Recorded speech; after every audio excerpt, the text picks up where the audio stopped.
Welcome dito sa ating munting channel, Kapitan Ed.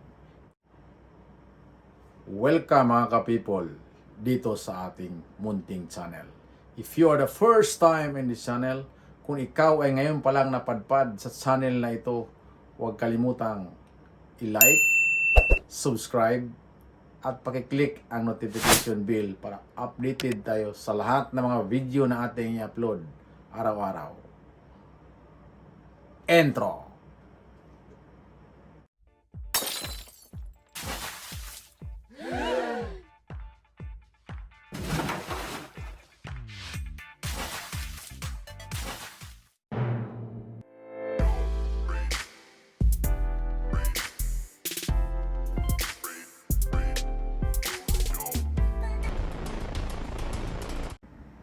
Ito na ngayon ang ex-policeman na nag-trending dyan sa road rage noong nakaraang buwan. Ngayon, humarap na sa Senado. At ating pang napag-alaman na ito pala ay isang whistle blower noong nakaraang dekada nung siya na nung kasalukuyang nasa tungkulan pa ng pulisya. At ito na naman si Senador Bato na init ang ulo kasi ayaw niyang magsinungaling. At ito naman si Senador GB Ejercito. Mayroon siyang report na nakuha ng marami itong blatter. Si Willie Gonzales, yung ex-policeman, tad-tad ito ng blatter sa kanilang barangay. Kaya nabisto na lahat. Ayan, humingi siya ng tulong ng Senador Bato na yung apela niya na siya ay mabalik sa pagka-dismiss niyang pulis. Pero ngayon ay sinabihan ito ni Bato na hindi siya believe dahil nanutok ito ng baril sa kalsada ng isang siklista. Ito yung mga blatter niya sa barangay, tad-tad talaga, punong-puno. Grabe. Paano ho makakapasa ito si Mr. Gonzales? Dismissed po siyang na pulis. Pangalawa, it seems that Mr. Gonzales, Mr. Chair, has an anger management problem. Sa barangay lang po nila, narami hong blatter concerning Mr. Willie Gonzales. Complain na naman nagpa-record na sinakal ninyo. Tapos gawa-gawa na naman ng barangay. Your Honor, yung I don't want to listen to lies, no? Alam mo, makukontem ka dito kapag sige ka diyang insist na mga lies mo, ha? I'm sorry, Your Honor.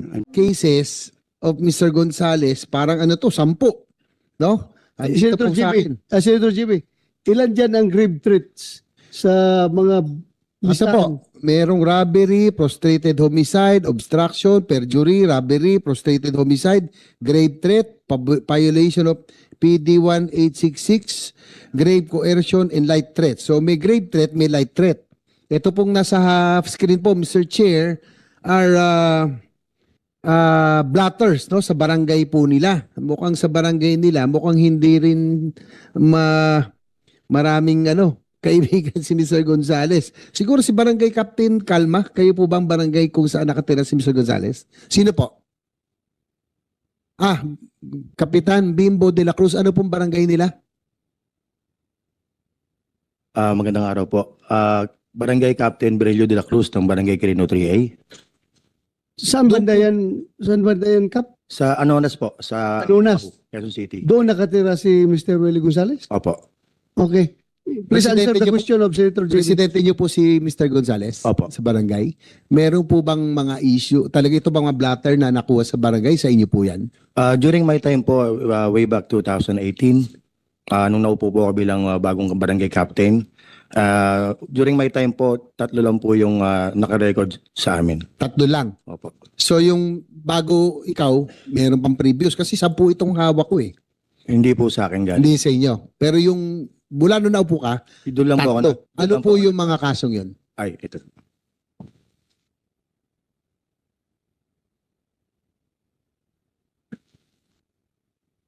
Importante kasi ito, Mr. Chair, because we have to find out kung ano yung proseso ng PNP, ba't nakakalusot, no? May neuro test, psychological test, may anger management ito eh. Mr. De La Cruz, Kapitan, sige po, pakisalaysay kung ano yung mga ano niya, yung mga kaso ni Mr. De Gonzales. Way back December 2001, ang ating pong complainant is Kagawad Raul Navera, 55 years old, nakatira sa number 9 Dao Street, Project 3, Quezon City. At ang respondent po is si Sir Wilfredo Gonzales. Ito po yung facts ng ayon po sa blatter record ng aming barangay. Ito po yung sulat ng aking tanod. Ako po si Reynaldo Emerenciana, nasa tamang edad na 21. Kagabi ay pumunta po ang mga pulis sa ating barangay upang mag-assist sa number 6 Dao para malaman ang tawag ng 911. At dumating ang mga pulis para pumunta sa lugar na nasabi. Pagdating nila sa Dao at ang mga pulis ang nakipag-usap o nakiusap na bakit naikalat o may nag-report na may tumatagas na langis. Para po mabilis, Mr. Kapitan, ano po ang kaso na ito? Tungkol, Ang reklamo po is may tumawag po sa 911 or let's say 122 sa Quezon City. May tumatagas daw po na langis sa may Dao Street. So agad naman pong pumunta ang ating mga kapulisan. At pagdating nga po doon, ang sinabi po ni Sir Wilfredo Gonzales ay pinagmumura niya si Kagawad Raul Navera na mga PI, bakit sila tumawag ng pulis? Gawad niyo po siya? Sa barangay niyo po ito? Opo. Yun lang po. Yung pangalawa, yung tatlo pangalawa yan, di po. ba? Tatlo. So yung kagawad mismo ang pinagmumura ni Mr. Gonzales? Ayon po sa nakasulat sa blatter. Sige. Pangalawa?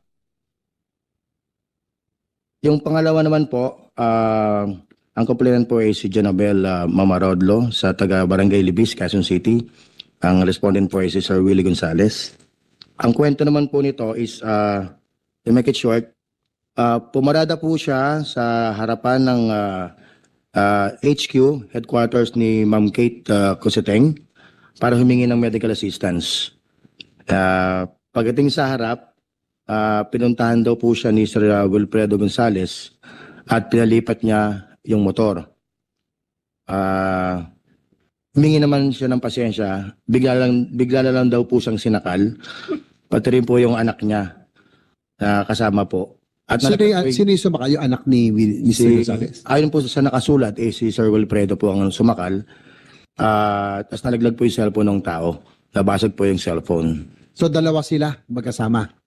Ayon po Sino sa yung anak? kwento. Ayon Anak ni po. Willie Gonzales? Opo. So sinakal siya? Opo. Okay. Yung isa naman po, February po, 2021 din po. Maiksi lang po itong kwentong to. Ang complainant po is Perfecto Pontanilla, BPS ako po. Noong time na yon, ang respondent po is si Sir Willie Gonzales. Pagdaan daw po niya sa Dao, nakita raw po niya si Sir Willie sa oras na yon at may kinakausap si Ate Banji at nagsabi sa tao na sino ang nagbo-monitor ng CCTV sa barangay. Galit na patanong at may mura. At sinabi, pag nagtsempuhan ko yan, patayan. Yun lang po, Your Honor. Mr. Chair, tatanungin ko lang si Mr. Gonzales kasi meron ako ritong news article, March 16, 2001. Obillia, 9 other cops get death penalty for bribery. In fact, sa news article na ito, kinumin ka pa po ng judge. Kayo po ba yung PO3 Wilfredo Gonzales? Tama po ba? Yes, Your Honor. Ako po yung whistleblower ng drug recycling sa loob ng Philippine National Police that time.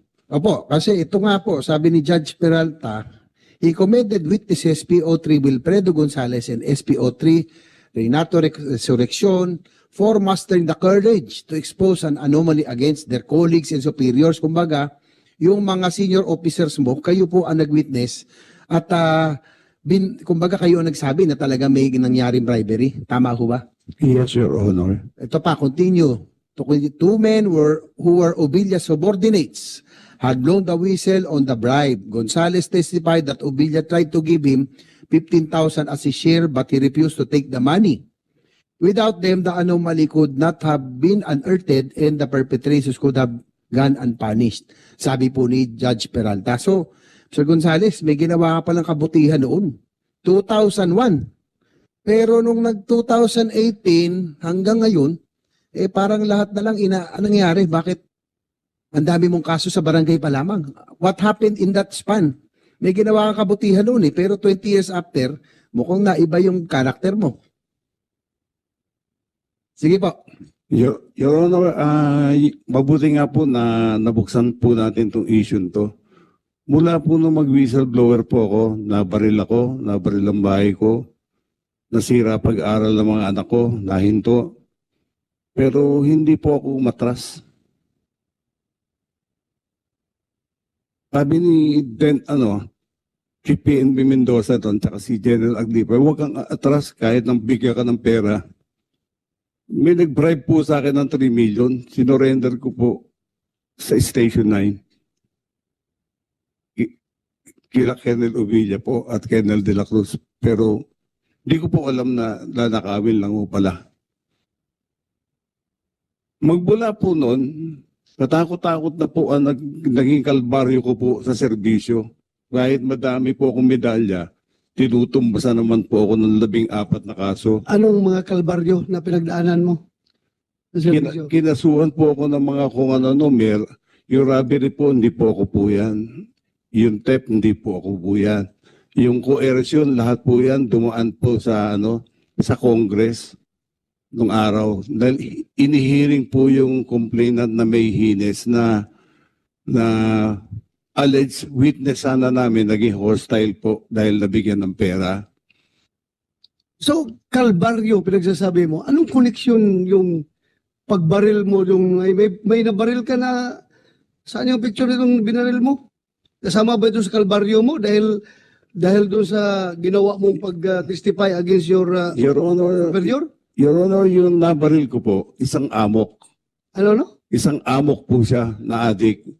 Amok nga, yun ang claim mo. Pero Hindi, napatunayan, ang investigasyon dito, wala nakitang kutsilyo. Kaya ka nga na-desisyon na i-dismiss dahil nga doon sa, Your Honor, dahil dito sa investigasyon na ito. Your Honor, pwede ko po ituloy. Yes, go ahead. Sa RTC 77 po, dismiss po yung kaso yan, acquitted po ako. At pagdating po sa, It doesn't mean na if acquitted ka criminally, administratively acquitted ka rin. No, it doesn't follow because sa korte, sa criminal case, ang kailangan dyan is proof beyond reasonable doubt. pwede po. Sa administrative is only preponderance of evidence. Yes, Your Honor. So yan ha, kaya Pwede ko, understanding ha? yes, Your Honor. Yeah, Pwede ko pong ituloy, Your Honor. Nagkaroon po ng full-blown katulad ng bitay. Alleged po yung dapat ibayad sa kanya para umatin. Kaya po nasabing kalbaryo, Sandali ha, anong connection ni Obilla doon na ikaw nagbaril ng tao? kasi yung lawyer po na kila Ovilla po, yun po yung nagbabalak umaten nun doon sa summary hearing ko, pero hindi po tumuloy dahil hindi ko ata paid. So in short po, At least, those are all your assumptions, ha?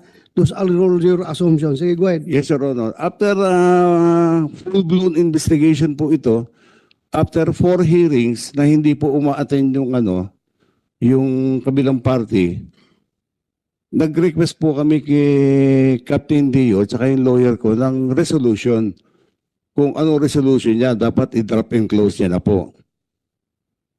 Nagtataka po ako, tuwing pupunta po kami ng lawyer ko, sinasabi ni Captain Dio, he submitted his resolution to the IDM.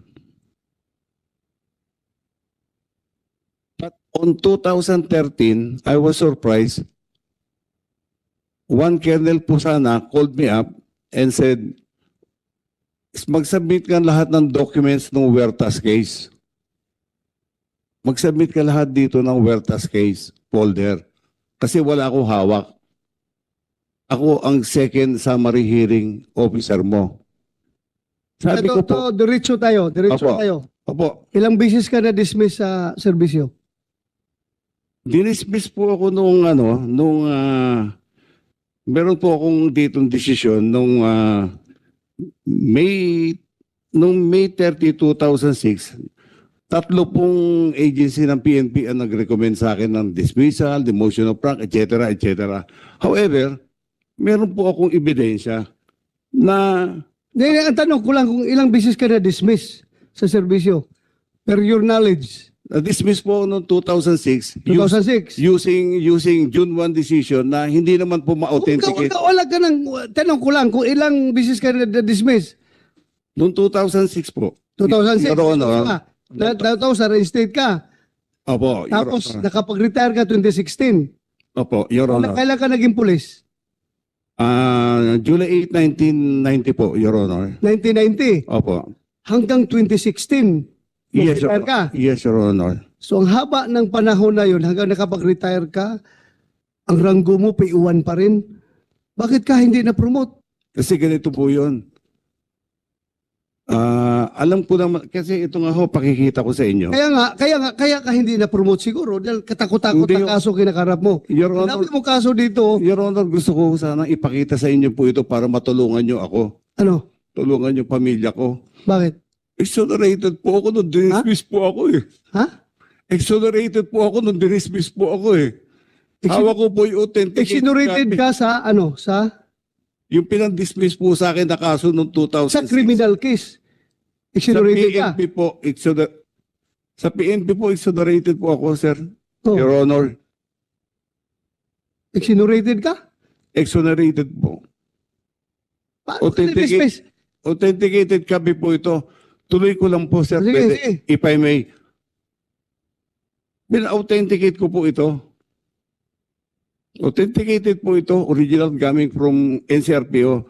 Nagulat po ako. Bakit ako na-dismiss? Alam mo, ikaw, sa kamaro mo na yan, hindi mo kaya ipaglaban yung sabi mo dismissal. I don't think so.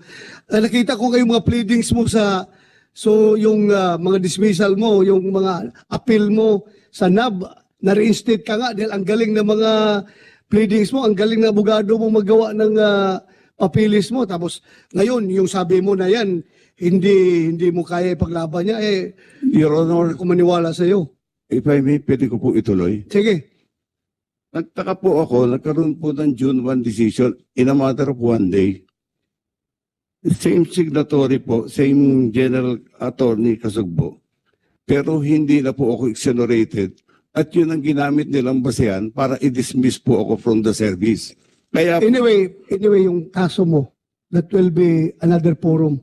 Idali mo yung sa Napolcom. May Napolcom dito. Nakikinig ka, Commissioner Bernabe, ha? Tingnan mo yung kaso niya. Baka, kaya mo reinstate o kaya mo i-dismiss uli. Anong tingin mo? Tingnan mo lang. Yeah. Anyway, nandito, Mr. Gonzales, andito na Polcom. Kung justifiable talaga yan, by all means, that's your right. Ilaban mo. Ilaban mo. Kaya nga po ako humingi ng tulong sa inyo. Bago pa na ako mawala, sana, mag-clear to. Hindi na kailangan ang impluensya ko dyan, basta karapatan mo yan at karapat dapat kang reinstate. Nandito na Polcom. Sila nang bahala. Yeah, go ahead na Polcom. Mr. Chair, meron po kasi tayong desisyon. Ito po ay 2017. Doon po si Mr. Gonzales na dismissed from the service. Ito po yung kanyang grave threats po ito sa kanyang mga neighbors. And then inappeal po nila ito sa NAB noong pong 2021, dinenay na po yung kanilang appeal and yung MR. So alam ko po ngayon po ay nag-appeal sila ulit sa office ng secretary. So pending po doon. Pero po yung kanyang dismissal po noong 2017 ay denied po ng NAB yung appeal nila. Pero may sabi niya, may hawak siya ng papel ng exoneration eh. Tingnan nyo yan, tingnan nyo. I think po ibang case po ito. Ibang case na naman yan. So, So, six po. kadami mong Opo. case talaga. Ang dami.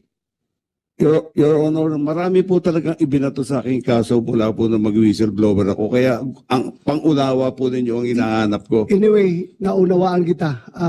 Humahanga ako sa iyo dahil nga sabi mo, nilaban mo yung kinalaban mo yung mga superior mo pagdating sa drug case. Pero hindi kita hinahangaan dito sa pagbunot mo ng baril at pagkasamo ng baril. Ha? Very clear tayo dyan. Hindi kita hinahangaan doon. Mr. Chair? Yes, but Baka singit lang. Yung pong kaso na binabanggit, he was sa Napolcom, I just want to be clarified again. He was dismissed 2017 because of grave threats. Am I correct? Tama ba? Maraming salamat po, Your Honor. Acquitted din po ako doon sa MTC 35 on that allegation po. Yung sa At grave yung threats? allegation po nung grave threats ng Pero, kapitbahay sige ko po, acquitted po ako sa MTC 35. Sige Tapos, nung 2015, before I retire, may ni-refile po pala yung kapitbahay ko sa IAS. Nag-verify po ako po doon. Nakausap ko po yung summary hearing officer. Sabi niya, na-recommend ko na yan na drop and close. Kasi kita naman na may pattern sabi niya. At the moment, maghintay ka for signature ni General Roldan sa taas daw po. Diba, Director. Mr. Chair, tanong lang natin Napolcom. Ngayon, 2000, Napolcom. Sir Gonzales, sige na natin si Napolcom. Ano po talaga yung kaso na why he was dismissed? Again, for the record. Yes, sir. Bale po yung case po is for grave threats po. Ito po yung Filed by the neighbors, yung Yes. mga neighbors. 2017 po ito. yun po 2000. yung date ng decision, but the incident po occurred in 2006. Yung 2006. Kay Kapitan De La Cruz, Mr. Chair, tanong ko lang, yung sa yung Mutara 2018, may tatlong incident na po si Mr. De La Cruz. Tama po ba sa inyong barangay? Nagsimula lang po siya noong 2021 and 22. Nung Tatlo. lang po. So, Based on the record. siguro, Mr. Gonzales, tanong ko lang, ano pong meron ba kayong anger management issue dahil ba ito sa frustration? wala po kong anger management issue, Your Honor. Pero po, yung kaso nyo kasi ito, threats eh. Hawak ko po lahat yung mga gawa-gawa nilang barangay blatter. Dahil sila po barangay first kagawad. Yung isang Sandali, ikat kita dyan. Gawa nila yung kwan, yung mga, hindi nga, gawa nila. May complaint na naman nagpa-record na sinakal ninyo. Tapos gawa na naman ng barangay. Your Honor, yung I don't want to listen to lies, no? Alam mo, makukontem ka dito kapag sige ka diyang insist na mga lies mo, ha? hindi po gusto po ng documents Ha? po ito, Your Honor. Documents po ito. Documentary yung hawak nila eh. So, you resolve that in other forum. Andito tayo sa issue doon sa pagbunot mo ng baril at pagkasamo Yes, sir. para magiging safe Yes, sir. mga siklista, Yes, Your Honor. motorista sa kalsada, ha? I'm sorry, Your Honor. You do not use this